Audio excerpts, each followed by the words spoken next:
Une fillette de 8 ans est enterrée vivante par sa belle-mère, puis un millionnaire en est témoin et commence une enquête qui secoue toute la ville. Avant de commencer l'histoire d'aujourd'hui, réglez le volume de votre appareil à un niveau confortable afin qu'il n'affecte pas votre santé, et laissez-vous dériver dans les moments les plus envoûtants et sereins avec nos personnages.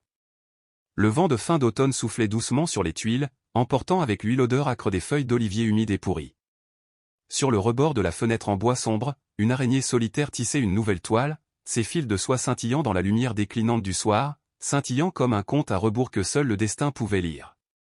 Au loin, les cloches de la cathédrale de Séville sonnaient, leur son étouffé, comme le battement de cœur de quelque chose de perdu, résonnant dans la poitrine de quelqu'un essayant d'oublier qu'il avait autrefois osé espérer. La maison en pierre calcaire pâle de la famille Carlos se dressait silencieusement tout au bout du chemin de terre et de gravier, où des branches d'olivier cassantes s'étendaient vers le ciel comme des doigts jamais pris. D'épais rideaux voilaient les fenêtres de la cuisine, excluant le monde. Pas de lumière, pas de voix, seulement le doux tintement du verre touchant la céramique et le son délicat des cuillères effleurant le fond des vieux bols. « J'ai fini de manger », murmura Isadora, à peine audible, en posant le bol en plastique bleu usé sur la table d'appoint. Personne n'a répondu. Céleste était assise droite à la tête de la table, où une nappe en dentelle blanche reposait rigidement sous un vase de roses artificielles, disposé verticalement comme un monument au mensonge. Elle prit délicatement le dernier morceau de poisson, le plaça dans l'assiette de Carlos et lui offrit un petit sourire indéchiffrable. « Tu devrais manger un peu plus, tu as l'air très maigre ces derniers temps. » Carlos haussa les épaules, sans un mot, assis comme une ombre derrière Céleste, ses yeux errant sur le mur nu devant lui, un mur où une photo de famille aurait pu être accrochée autrefois, s'ils avaient vraiment été une famille. Isadora se tenait à quelques pas de la table, inaperçue, non invitée, non interrogée. Elle avait 10 ans, même si elle semblait beaucoup plus petite, avec des cheveux emmêlés, des genoux tachés de terre et une échymose sur son bras qui avait mûri en un violet foncé et colérique, aussi vieille que le pull effiloché qu'elle portait. « Va faire la vaisselle, Isadora », dit Céleste d'une voix aussi calme et froide qu'une liste de courses. « Mais... maman ?»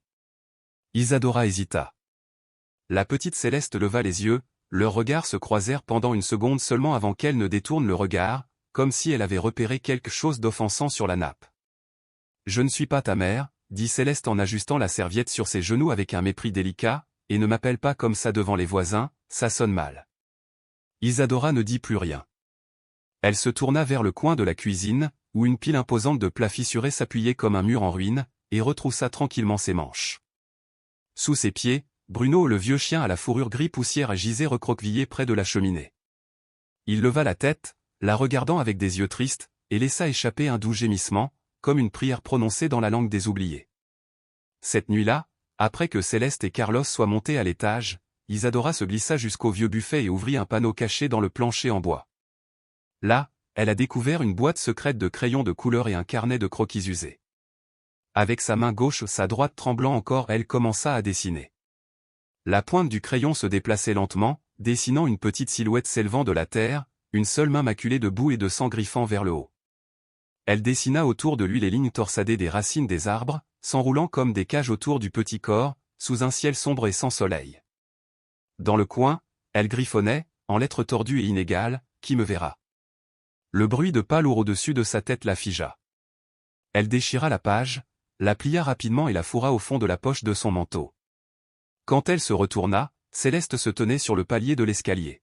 « Tu n'arrives pas à dormir ?» demanda-t-elle doucement, sa voix dégoulinant comme du miel teinté de poison. « Je me lavais juste les mains » balbutia Isadora.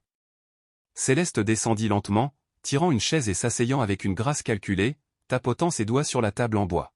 « Je t'ai vu prendre du papier pour dessiner. Je t'avais dit de ne rien garder dans la cuisine. La cuisine est faite pour travailler, pas pour rêver. » Isadora serrait fermement la poche de son manteau. Bruno s'agita, gémissant alors qu'il essayait de se relever, mais ses membres le lâchèrent et il retomba. Il voulait seulement. Céleste se leva d'un bond, attrapa le manteau d'Isadora et en sortit le papier plié. Elle regarda le dessin pendant un moment, puis sourit. Mais ce n'était pas un sourire d'admiration, c'était le sourire cruel de quelqu'un sur le point de détruire quelque chose de délicat. Comme c'est beau, tu as une imagination si vive. Ça convient parfaitement à un rêve. Et sur ce, elle déchira le papier en 4 morceaux et les laissa tomber dans la cheminée. Les faibles flammes dévorèrent les fragments, leur lueur devenant rouge comme l'écho d'une menace inexprimée. Céleste se détourna, laissant la pièce plus froide qu'une coquille de noix scellée. Isadora n'a pas bougé. Elle se tenait debout, agrippée à la porte du placard, comme si elle s'accrochait à quelque chose qui n'avait jamais été à elle. Bruno s'approcha en boitant, lui poussant la jambe avec son museau, ses yeux tristes remplis de connaissances mille choses qu'il ne pourrait jamais dire. L'obscurité dans la cuisine n'était pas seulement l'absence de lumière. C'était une obscurité plus profonde, le genre qu'aucun interrupteur ne pourrait jamais bannir. Dans cette maison, tout le monde voyait, mais personne ne regardait. Aucun mur n'était assez épais pour étouffer le silence, et personne n'allumait jamais une lumière, même lorsque les gens vivaient encore, mangeaient encore, s'appelaient encore par des noms auxquels aucun d'eux ne croyait. La lune se leva lentement, presque à contre-cœur, comme si elle ne souhaitait pas être témoin de ce que la nuit apporterait. Sa lumière argentée glissait sur la terre comme une berceuse feutrée, inondant les anciennes rangées d'oliviers, dont les troncs noueux se courbaient comme les articulations usées d'une grand-mère qui en avait trop vu. Le vent était doux, pas froid, mais suffisamment persistant pour faire trembler les feuilles comme des murmures que personne n'osait entendre. Le chemin de terre derrière la maison serpentait à travers un vieux portail en fer, serpentant dans les bois comme une cicatrice gravée dans la peau de la terre. Céleste ne dit rien tandis que sa main se refermait doucement mais fermement autour du poignet d'Isadora, comme une mère emmenant son enfant en promenade. Mais ses pas étaient trop rapides, et Isadora avait du mal à suivre le rythme, non pas par fatigue, mais parce que quelque chose fleurissait dans sa poitrine vague, informe, mais terrifiant. « Où allons-nous » demanda-t-elle doucement, essayant de calmer sa voix. « Pour cueillir des champignons » répondit Céleste d'un ton neutre, sans se retourner.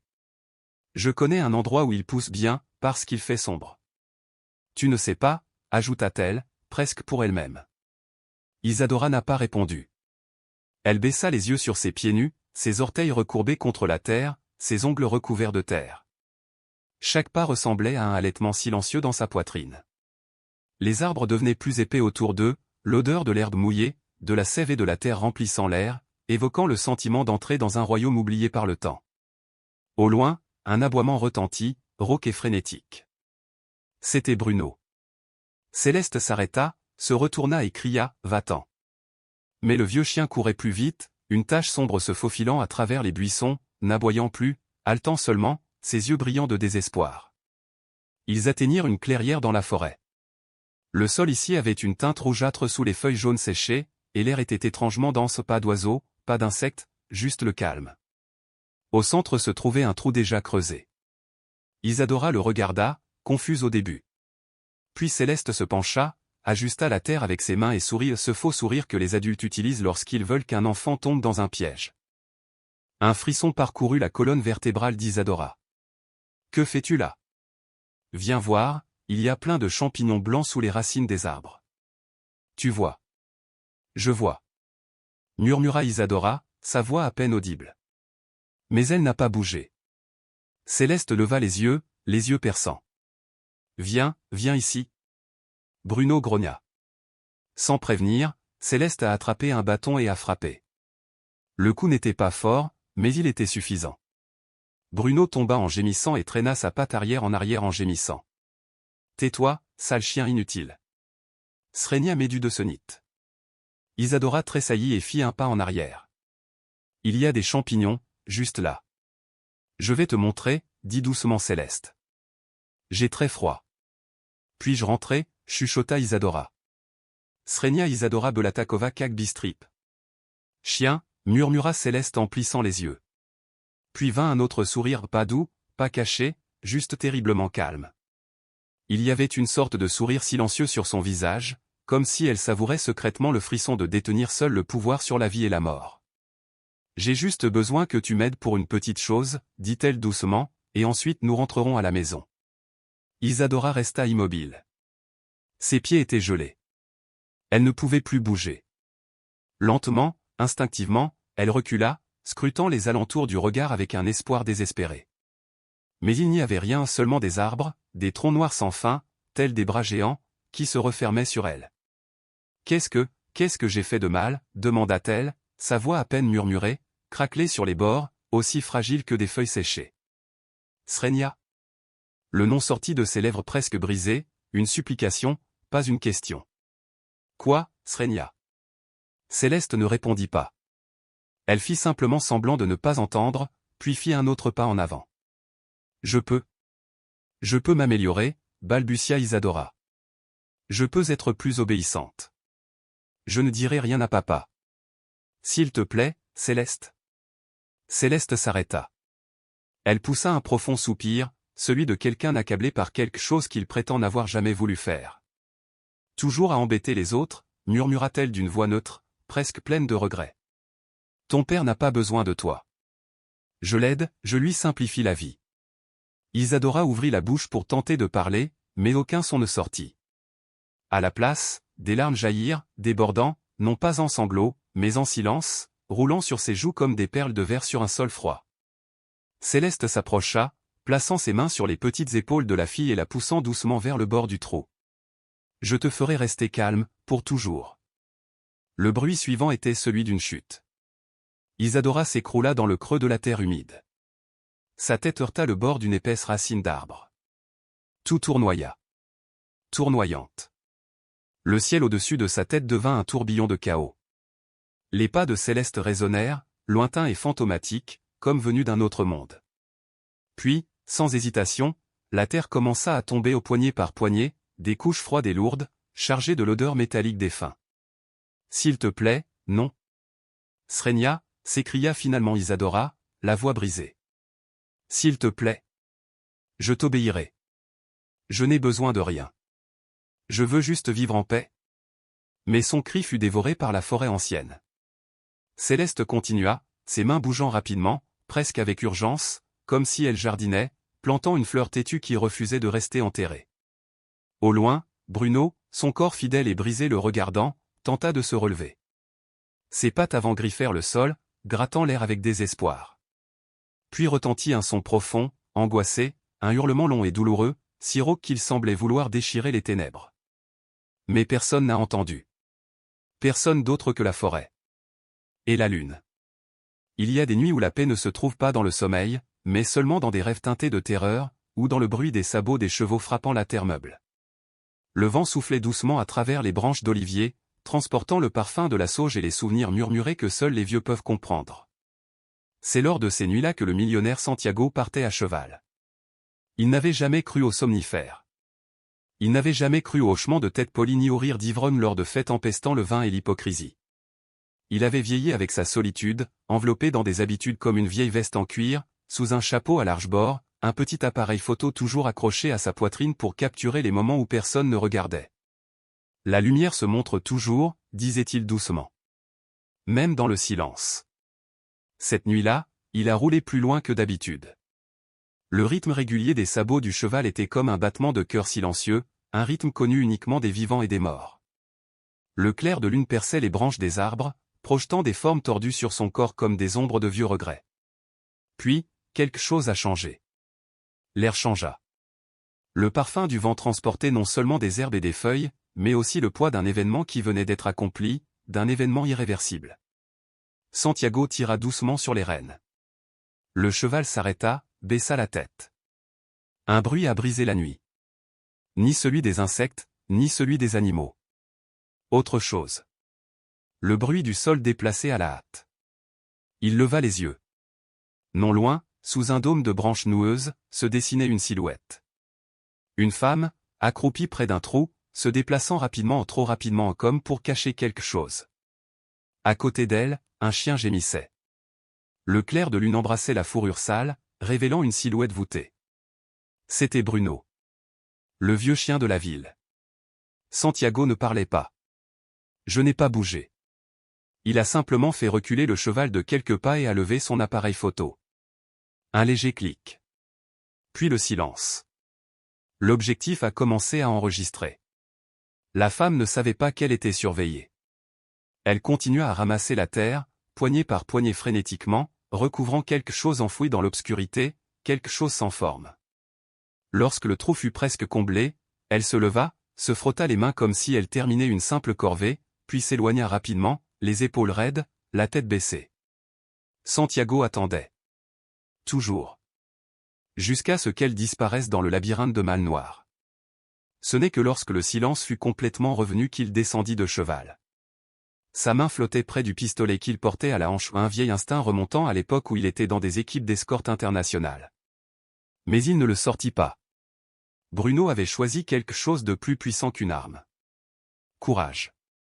Le chien a réussi à lever la tête en gémissant doucement. Silence, murmura Santiago. Je ne suis pas venu pour te faire du mal. Puis il l'a vu. Un doigt. Un seul. Blanc pâle. Si petit.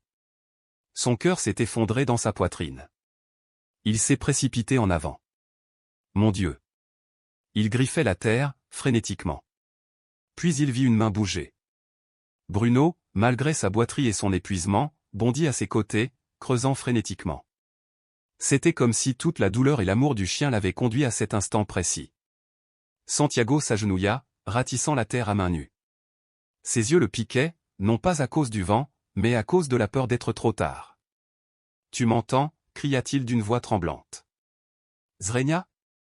Allô ? Tu es vivante ? » Une mèche de cheveux est apparue. Puis un front. Puis le visage d'un enfant, sale et mou, la bouche qui bouge mais ne fait aucun bruit. Les yeux fermés, mais la poitrine se soulevait et s'abaissait, à peine, comme de la brume. Bruno laissa échapper un long gémissement douloureux, comme s'il prenait le monde entier à témoin. Santiago a ramassé la fille. Elle était légère comme une plume, comme un chiffon trempé. Sa respiration est superficielle. Sa tête pendait mollement. Ses cheveux étaient trempés de boue, accrochés à son cou. « Mon Dieu » murmura Santiago, qui pourrait faire ça et ne rien ressentir? Il la serra fort contre sa poitrine et courut. Bruno le suivait en boitant, chaque pas étant une bataille. Au cheval, Santiago déposa la jeune fille sur la selle, l'enveloppa dans son manteau, les mains tremblantes. Le vent a tourné. Au loin, un hibou hurlait. Mais à l'intérieur de Santiago, deux choses battent plus fort que le vent, son cœur, battant d'urgence, et un vœu féroce. Ce soir, personne ne serait laissé pour compte sur cette terre. Traînant sa patte avant, mais sans quitter des yeux le petit corps qui s'estompait, Rosa cria « Santiago », tandis qu'il claquait la porte, le bruit des charnières grinçant sèchement au milieu de la nuit.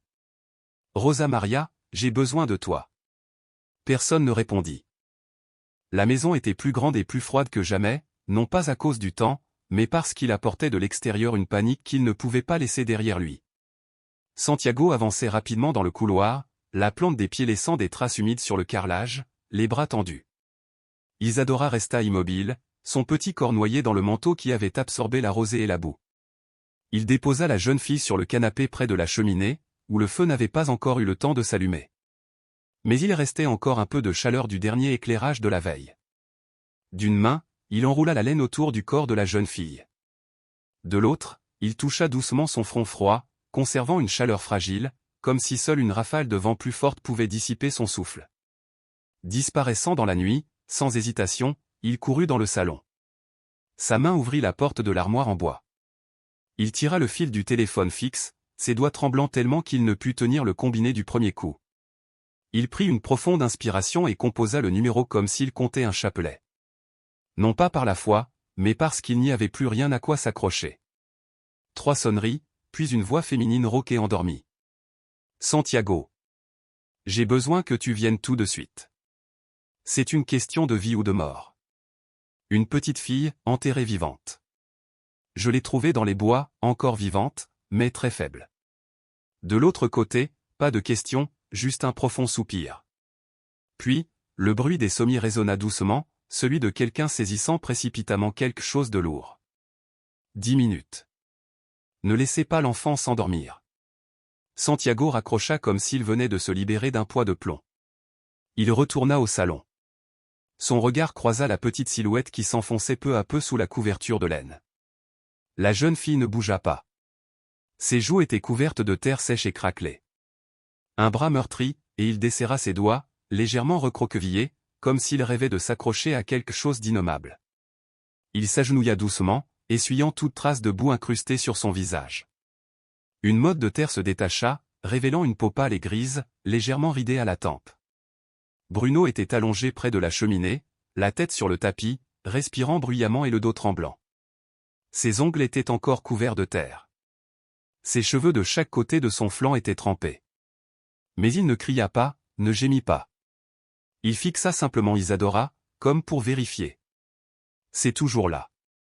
Soudain, le faisceau d'une lampe de poche balaya la vitre. La lumière glissa doucement sur le mur, tel un coup de pinceau blanc dans un tableau minimaliste. Santiago. La voix de Rosa résonna à l'extérieur, un peu précipitée, mais déterminée. Elle se tourna alors sans lâcher la main d'Isadora. La porte s'ouvrit brusquement. Rosa Maria entra, les cheveux hâtivement attachés, son manteau déboutonné, la lourde trousse de secours à la main. Elle ne salua pas. Elle n'était pas surprise. Elle a juste regardé, puis s'est agenouillée à côté de la fille, l'instinct professionnel la guidant même avant l'émotion. La fille a besoin d'oxygène immédiatement. Ses poumons sont faibles, mais il continue de souffrir. Nous devons l'emmener au centre de soins immédiatement.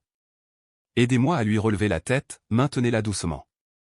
Ne la secouez pas trop fort. Santiago hocha la tête, glissa ses mains sous le dos d'Isadora, la soulevant comme s'il enlaçait le dernier être fragile qui lui restait. Rosa ouvrit la porte, descendit les marches en sautillant. Et courut vers la Jeep garée en biais dans la cour. Bruno ne se leva pas, mais leva la tête pour la regarder. Ses yeux brillaient non pas de douleur, mais de l'épuisement de celui qui avait utilisé toutes ses forces pour sauver une autre personne. Rosa Isadora fut installée sur la banquette arrière. Rosa disposa des oreillers, étendit un manteau en guise de doublure et vérifia son pouls une dernière fois. Santiago ferma la portière et s'installa au volant sans un mot. Ses yeux étaient rouges, mais stables. La voiture jaillit comme une rafale de vent déchirant la nuit. Des deux côtés de la route, les arbres penchaient, comme s'ils s'écartaient. Quelques vieilles feuilles tombèrent lentement, tourbillonnant dans l'air avant d'atterrir sur le chemin pavé. Silencieusement, comme une prière non formulée. 3 jours plus tard, la cathédrale de Séville célébra une cérémonie de prière pour une âme inconnue. Les fidèles allumèrent des bougies, non pas parce qu'ils étaient certains que la jeune fille était morte, mais parce qu'ils étaient convaincus qu'elle s'était autrefois égarée. Dans la douce chanson, personne ne mentionnait Céleste. Personne ne mentionnait la forêt. Mais dans chaque bougie, une petite part de lumière était conservée, dédiée à un enfant qu'il n'avait pas vu, et cette fois, il jurait de ne plus jamais répéter cette erreur. Au même moment, dans la petite pièce du centre de santé, près de la forêt, Santiago était assis en silence au bord du lit. Isadora était allongée là, la main posée sur sa poitrine. Sa respiration était irrégulière. Bruno était allongé sous le lit, les yeux mi-clos, la poitrine battant comme s'il rêvait, ou priait, comme un chien. Isadora ouvrit les yeux très lentement. La faible lumière se reflétait dans les pupilles d'un enfant qui avait contemplé la mort. Le vieil homme était toujours assis. Sa main effleura doucement le dos de la main de la jeune fille. Sans forcer, sans hâte, juste un toucher, comme un rappel. Vous n'avez pas été laissé pour compte. Pour la première fois, Isadora ne retira pas sa main. Pour la première fois, la jeune fille regarda quelqu'un sans crainte. Un rayon de soleil matinal se glissa entre elles. Lentement, à travers la fente du rideau, elle tombait sur le mur blanchi à la chaux, comme un geste doux, prudent et exploratoire.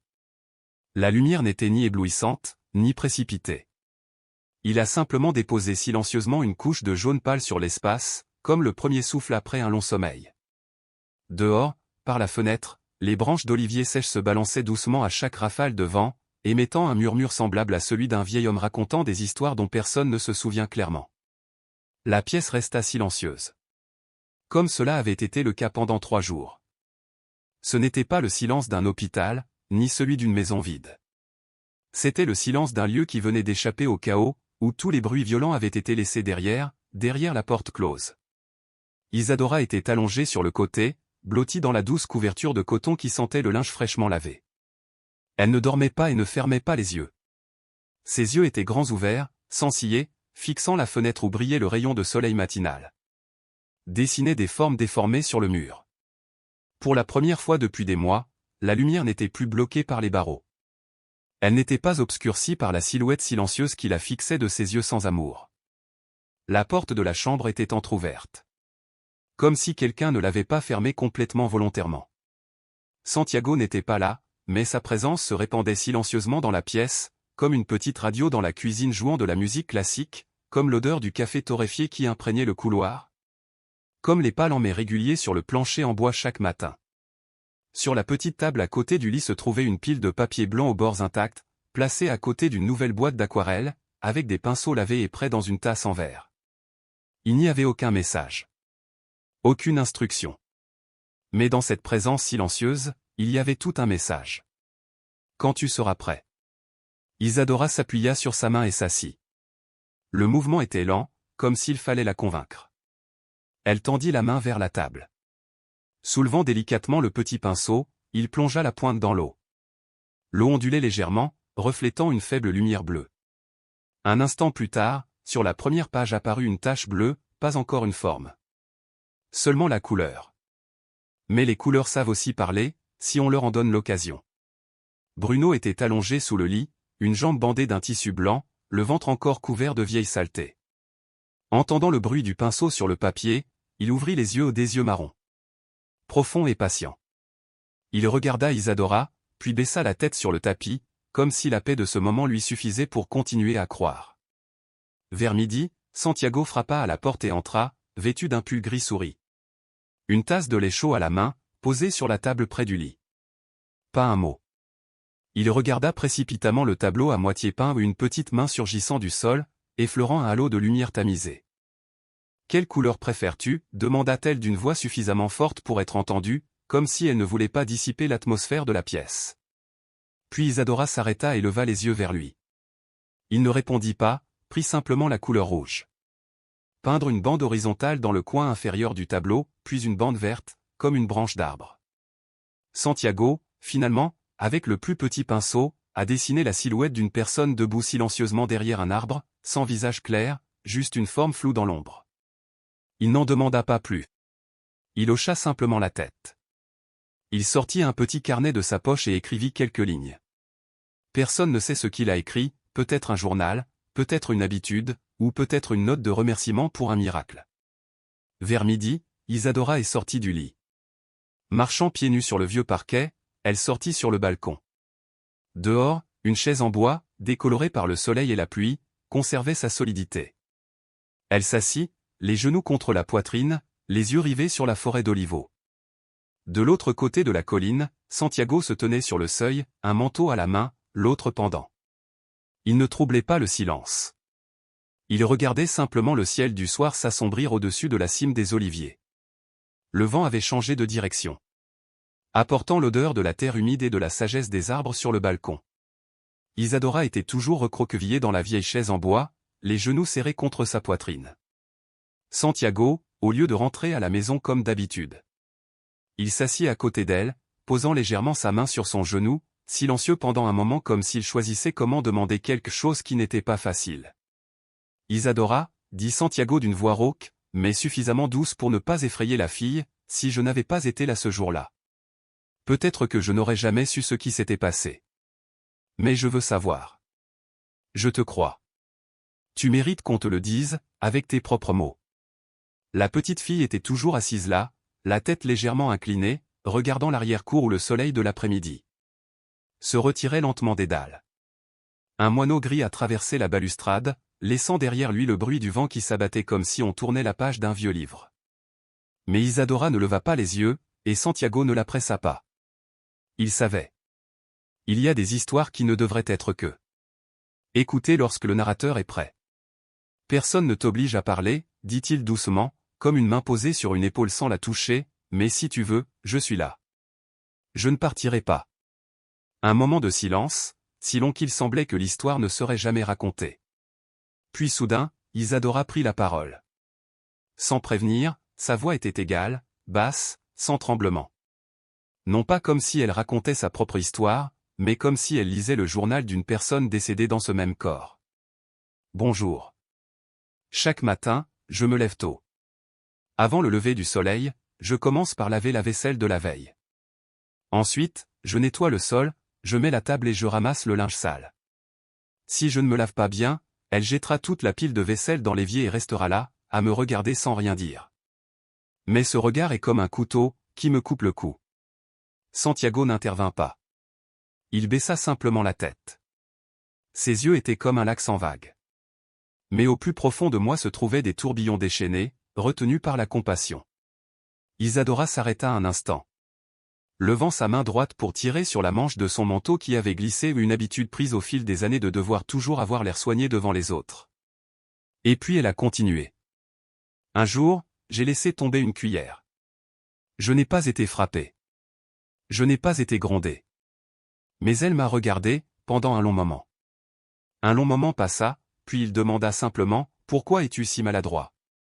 Il s'arrêta, non pas par besoin de réfléchir, mais parce qu'un souvenir remontait l'inattendu, vif, plus vif que nécessaire. À l'époque, j'avais 6 ans, et pourtant cette phrase me restait en travers de la gorge comme une arête de poisson indéchiffrable. Je me souviens avoir ramassé la cuillère que j'avais laissée tomber et l'avoir glissée dans la poche de mon manteau, non pas pour la cacher, mais pour me rappeler que c'était bien arrivé. Je ne l'avais pas rêvé, je ne l'avais pas imaginé. Dehors, une douce brise me caressait, emportant un léger parfum d'herbe sèche et de terre humide. Santiago respirait doucement, son rythme était calme, sans hâte. Il la regardait comme si elle était la seule âme au monde, comme s'il n'avait rien d'autre à faire que de rester là, présent, à l'écouter, refusant de partir. Isadora posa ses pieds sur la chaise, entoura ses genoux de ses bras et les serra contre elle. Et puis ça a continué. Pendant les repas, je n'avais pas le droit de m'asseoir à table. Je devais rester debout en silence, attendant qu'ils aient fini de manger. S'il restait quelque chose, j'avais le droit de le manger. Sinon, plus rien. Mais le plus effrayant, ce n'était pas la faim. C'est alors qu'elle se retourna, sourit gentiment à mon père et dit, « Il a déjà mangé, je lui ai donné des biscuits à midi. » Santiago ferma les yeux un instant. Il croyait avoir compris la solitude d'un enfant abandonné, mais jamais il n'avait imaginé un tel silence, non pas celui de quelqu'un qui ne veut pas parler, mais celui de quelqu'un que personne ne veut écouter. Isadora se tourna vers lui pour la première fois depuis qu'elle avait commencé à parler. J'ignore pourquoi elle était là ce jour-là, mais je pense que si personne ne l'avait vue, elle aurait peut-être cru aussi que je méritais cela. Santiago tendit la main, la posant délicatement sur celle de la jeune fille. Cette fois, il ne dit rien.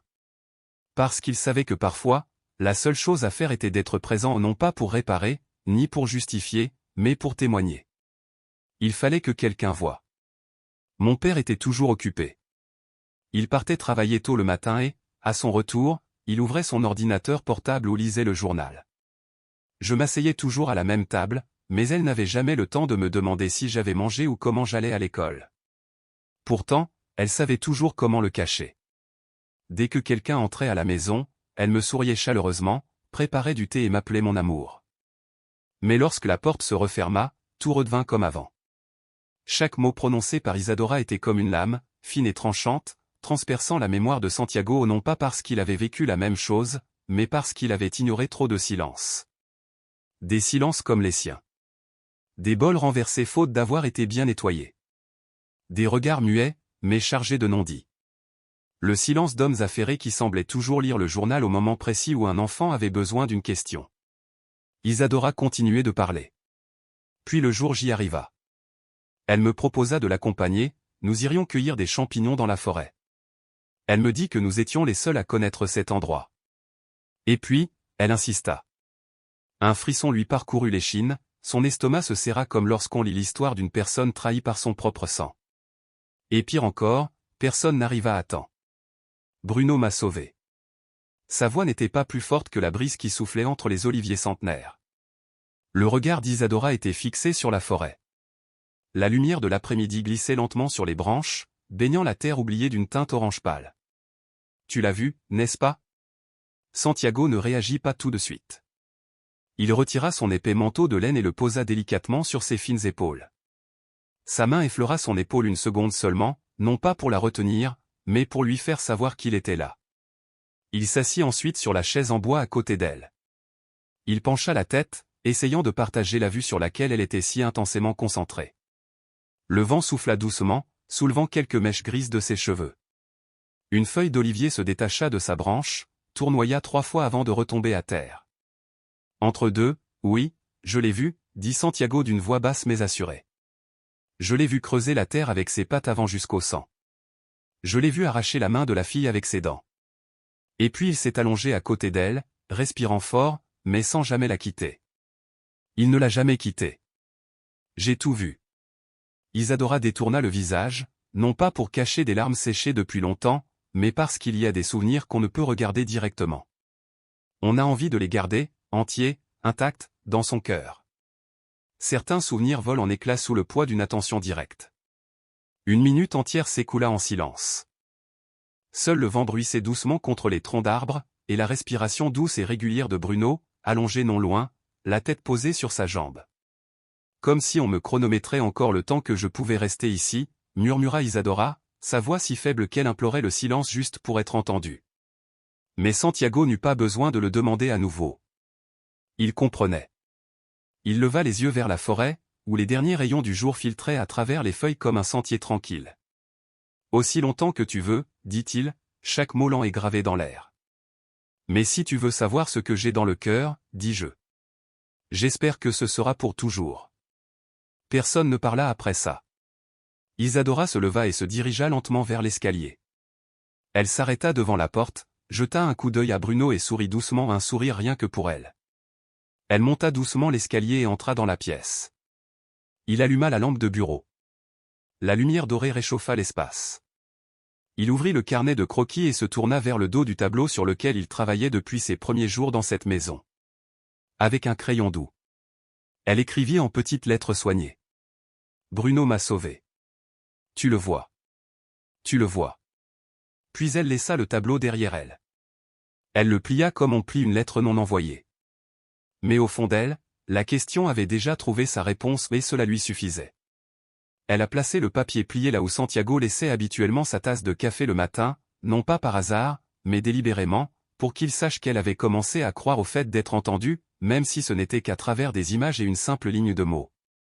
Bruno remua la queue une fois, puis resta immobile. Et pendant un instant, le monde se sentit suffisamment en sécurité pour repartir à zéro. Les soirées sévillanes portent le parfum du non-dit. Le vent de l'ancienne cathédrale soufflait dans les ruelles pavées, emportant le carillon des cloches lointaines, résonnant comme des souvenirs effacés. Quelques feuilles éparses dansaient autour de l'auvent du café Blue Street, où le temps semblait toujours ralentir de quelques battements. Le soleil couchant se répandait sur le carrelage rouge foncé, éclairant faiblement la tasse de café noir à moitié vide, devant un homme aux cheveux gris qui parlait à voix basse à une femme vêtue d'une veste en cuir beige. Gabriel, le propriétaire du café. Il se tenait derrière le comptoir, polissant un verre qu'il avait déjà nettoyé 2 fois. Il n'était pas bavard, mais son regard perçant sous un front ridé avait depuis longtemps vu ce que les autres ignoraient. Il avait été l'un des rares à voir Céleste Morale entrer dans le café, la démarche douce et le rire léger comme de la soie. Et puis, plus d'une fois, il l'avait aperçue à travers la vitre. Serrant le poignet du garçon qui l'accompagnait, sans brutalité, mais comme une corde tendue, indestructible.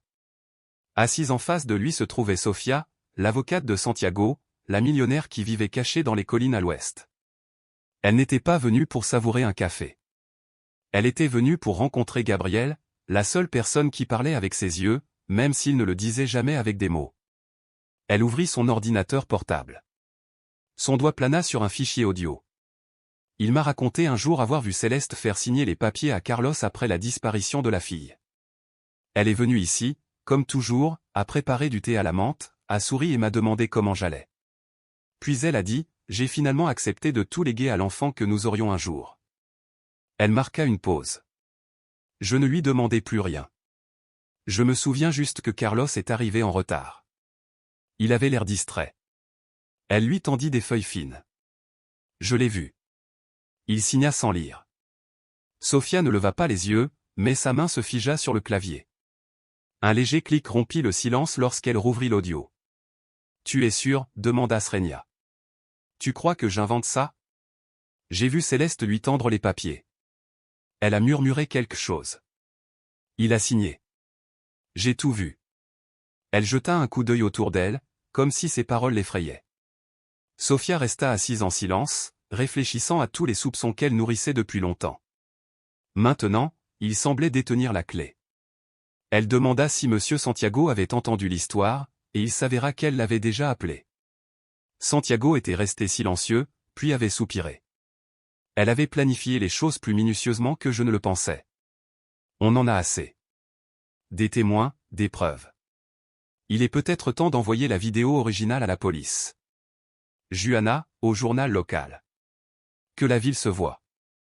En quelques heures, la vidéo et les documents commencèrent à se propager. Ce soir-là, la salle, rarement fréquentée, fut à nouveau illuminée. Des gens arrivèrent, sans invitation ni convocation. Ils arrivèrent, tout simplement. Sur l'écran, la vidéo se déroulait. On y voyait Céleste emplir la terre, murmurant des paroles maléfiques. Le silence retomba dans la pièce. Un verre se brisa.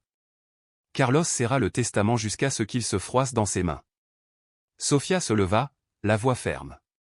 La vidéo a été vérifiée et transmise au procureur. Céleste Moral est actuellement en état d'arrestation. Tout le monde se tourne vers elle. C'était comme découvrir, d'un seul coup, quelque chose qui avait été caché sous le tapis pendant des décennies, maintenant exposé, nu. Fini les regards compatissants, fini le doute confus, comme dans tant de procès pour abus. Juste la confrontation indéniable, qui avait trop tardé, mais qui avait finalement eu lieu. Un murmure se répandit comme une brise automnale parmi les rangées de vieilles chaises en bois. Il se transforma en chuchotement, en tout, en respiration superficielle. Chacun, à sa manière, se confronta à lui-même. Au troisième rang était assise Donia Estla, la commère du quartier. Elle serrait la bandoulière de son vieux sac avec ses jointures blanches, les yeux rivés sur l'écran où Céleste, main après main, murmurait, enfouissait. Il ne dit rien, mais son regard exprimait celui de quelqu'un qui avait ignoré un son qu'il aurait dû écouter depuis longtemps. Au centre de la pièce, Céleste se tenait telle une statue, non pas de grâce, mais de pierre. Sa peau d'un blanc verdâtre était maintenant rouge de rage. Son regard parcourut la pièce, cherchant un endroit n'importe où se cacher, fuir, trouver une lueur de sympathie. Mais il n'y avait rien. Seulement des murs de briques, des lumières crues et des visages qui avaient cru, écouté, choisi le silence. Elle ajusta le revers de son manteau, presque inconsciemment, et releva le menton. C'est un piège. Sa voix tremblait, cherchant encore à exprimer sa dignité. La vidéo aurait pu être montée. Les enfants disent n'importe quoi. Les histoires émouvantes ne sont pas de véritables preuves. Une voix solitaire et monocorde s'éleva du fond de la salle. Le silence suivit. Puis des pas, assurés et mesurés. 2 agents apparurent. Juana et son partenaire. Uniformes impeccables, regard fixe. Juana s'approcha de Céleste. Elle n'eut pas besoin de lire quoi que ce soit à voix haute. Elle prit simplement le journal et, d'une voix tranchante comme une lame, annonça. Céleste Moral, vous êtes en état d'arrestation pour tentative de meurtre et maltraitance d'enfants. Silence. Puis Céleste hurla, la voix brisée et sauvage. Carlos, dis quelque chose. Je l'ai fait pour toi. Je n'ai rien fait de mal. Tout cela est pour nous, mais Carlos ne s'approcha pas, il resta immobile, figé, séparé d'elle par exactement un demi-pas, toujours accroché à la volonté déchirée depuis longtemps, origine de la rupture perdue dans le temps. Les bords du papier se courbèrent doucement, comme les rides usées de sa vie, des rides qu'il n'avait jamais osé lisser, réparer ou comprendre. Il regarda Céleste avec le regard de quelqu'un qui s'éveillerait dans la vieille maison familiale, découvrant tout brisé, fracassé au point d'être méconnaissable. C'était un regard lent, fatigué et distant. Et moi, debout là, je le disais pas à voix haute, mais avec clarté où j'ai moi-même donné la clé de ma maison à un meurtrier. Juana fit signe, et 2 policiers s'avancèrent. Des menottes métalliques froides et inflexibles furent passées autour des poignets de Céleste. Elle résista non pas violemment, mais avec un désespoir profond. Ses mains poussèrent, non pas avec force, mais avec supplication, ses pieds battirent contre la chaise comme pour rejeter l'ordre des choses qui se dénouaient autour d'elle. Ses yeux s'écarquillèrent d'horreur, comme si elle souhaitait que la scène se répète, s'inverse. Non, je ne mérite pas ça. Ils ne comprennent pas. Ce n'est pas ma fille. Mais aucune réponse ne vint, et il n'y avait plus personne à appeler par son nom, plus aucune voix pour répondre à la sienne.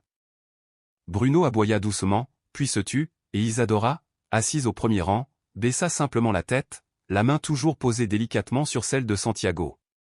Elle n'avait pas besoin d'en voir plus. Car aujourd'hui, la justice n'était pas une vengeance, mais une conclusion. Et Céleste n'avait pas été arrêtée comme une criminelle, ni même comme une femme vaincue. Elle fut emmenée comme quelqu'un dont la vérité avait été révélée au grand jour. Les habitants, autrefois murmurants et inquiets, gardaient désormais un silence absolu. Ceux qui avaient gardé le silence par le passé baissaient la tête non par culpabilité, mais parce qu'ils avaient oublié, en chemin, qu'ils étaient censés parler, faire quelque chose, croire en un enfant. Au premier jour de juin, Séville arbore une lumière qui n'éblouit pas, mais enveloppe tout avec douceur, tel du velours. Elle filtre à travers chaque olivier, recouvrant le sol d'un éclat doré et silencieux. Les murs de pierre de la vieille ville absorbent cette chaleur, la retenant délicatement comme un souvenir qui persiste un instant avant de s'estomper. Depuis le jardin du sud, le parfum du jasmin danse avec la brise, se faufilant dans l'air, se mêlant parfois à l'odeur fraîche et propre de la peinture fraîche d'une maison perchée sur la colline. Le charpentier arriva avant même que le soleil ne se lève au-delà de la limite des arbres. C'était un homme taciturne, silencieux comme l'aube elle-même.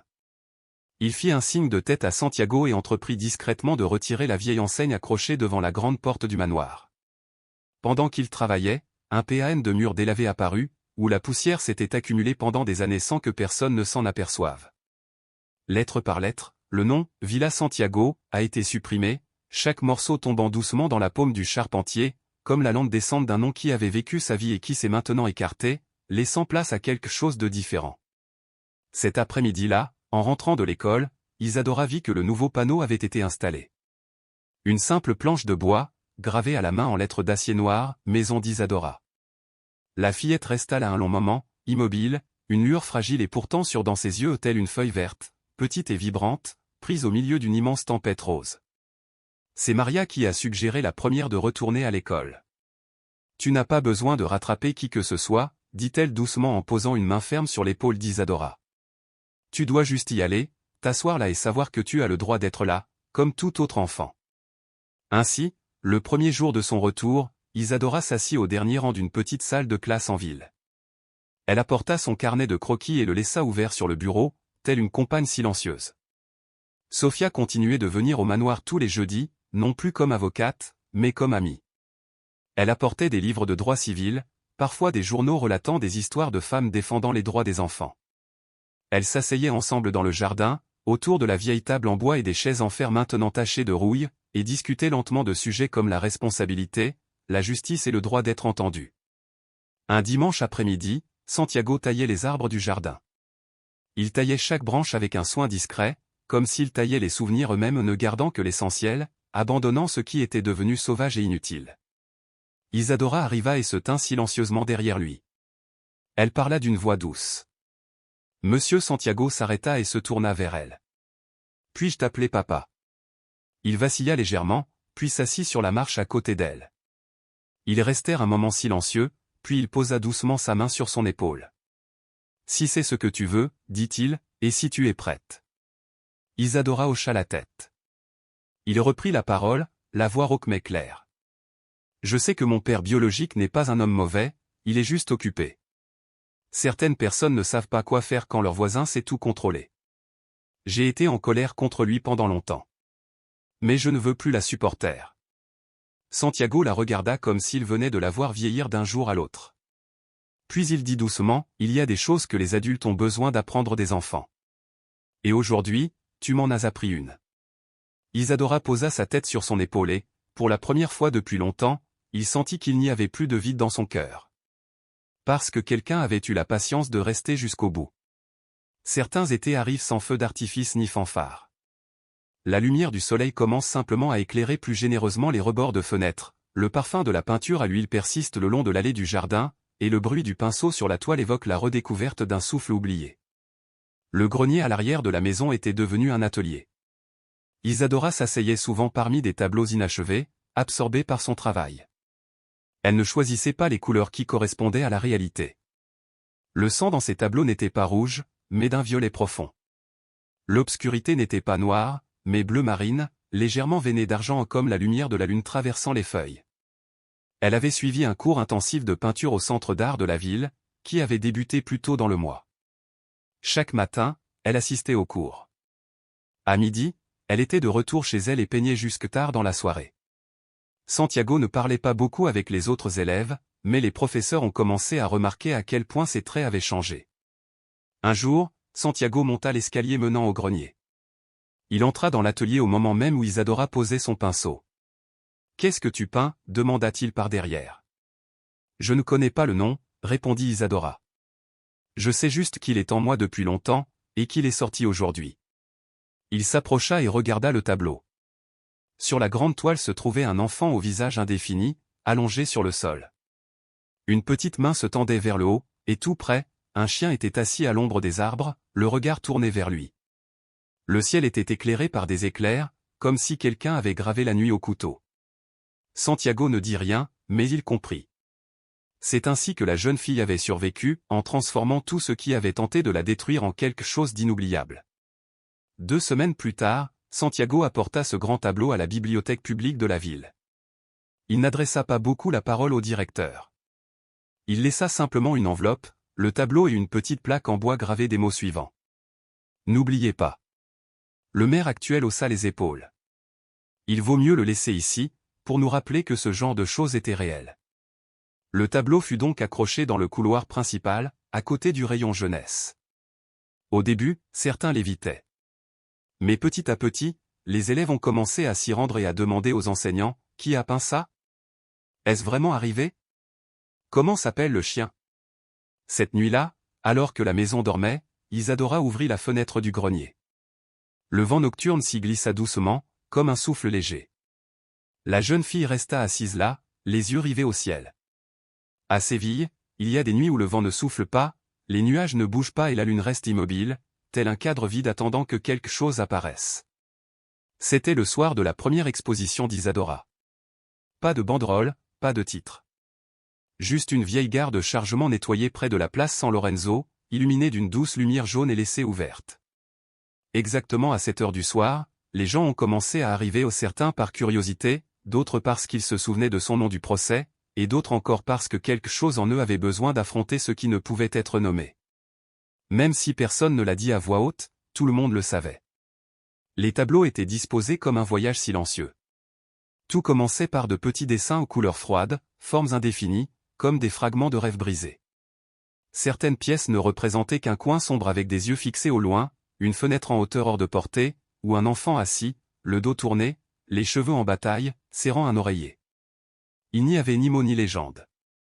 À mesure que l'on s'enfonçait, les tableaux s'agrandissaient et les couleurs s'intensifiaient. Une toile représentait un chien creusant la terre. Une autre montrait 2 mains, l'une d'adulte, molle, l'autre enfantine, serrant une manche déchirée. Tout au fond se dressait un tableau imposant, presque grand comme un mur. Il représentait des briques aux nuances d'orange brûlé, de noir anthracite et de vert forêt profond. Au centre se tenait un garçon sans visage, son ombre traînant derrière lui, formant un trou non encore comblé. Dans un coin, la main d'un adulte se tendait, sans le toucher, mais permettant à l'enfant d'avancer vers la lumière. Personne ne l'a expliqué. Personne n'était obligé de le faire. Mais tout le monde pouvait ressentir. Une vieille femme pleurait doucement devant une échelle branlante. Un jeune homme quitta la pièce à mi-chemin, pâle. Un élève de CM2 se tourna vers sa mère et lui demanda « Pourquoi la personne sur le tableau n'a-t-elle pas Dieu ?» Elle resta silencieuse un long moment, puis répondit « Peut-être parce que personne ne les regardait jamais. » Et Sofia, Rosa, Maria, Gabriel et même Elena et Pedro, ceux qui avaient traversé le long silence avec Isadora, tous étaient là. Ils ne parlaient pas. Ils restaient simplement là, chacun regardant dans une direction différente, unis dans un silence reconnaissant. Vers 20h, Santiago monta sur la petite estrade au fond de la salle. Il ne tenait aucun papier. Il tendit simplement le micro à Isadora et recula, où Bruno et Luz étaient blottis contre une vieille chaise en bois. Isadora s'approcha lentement, vêtue d'une robe couleur crème. Elle ne lut rien. Son regard ne se posa sur personne. Elle contempla les tableaux, comme si elle leur parlait. Sa voix n'était pas forte, mais elle était claire. Personne n'a besoin de s'excuser pour ce qui s'est passé. Parce qu'il y a des choses que l'on ne peut pas réparer. Je n'ai pas besoin non plus que quelqu'un pardonne le passé. Parce que le pardon n'efface pas les souvenirs. J'ai juste besoin que les gens s'arrêtent, assez longtemps pour voir un enfant qui a survécu. La pièce devint silencieuse. Aucun applaudissement n'a suivi. Ce n'était pas nécessaire. Une personne s'avança et déposa une fleur sauvage dans la boîte en bois sous le dernier tableau. Puis une deuxième. Une troisième. Personne ne dit un mot. Personne n'était obligé de le faire. Cette nuit-là, il n'y avait pas d'étoiles. Mais la lumière de la galerie se répandait au loin dans l'obscurité, juste assez pour que tout enfant passant le sache, il existe un lieu où les souvenirs ne sont pas cachés, mais gardés vivants, avec de la couleur, de la peinture et ce courage qui ne crie pas, mais qui demeure.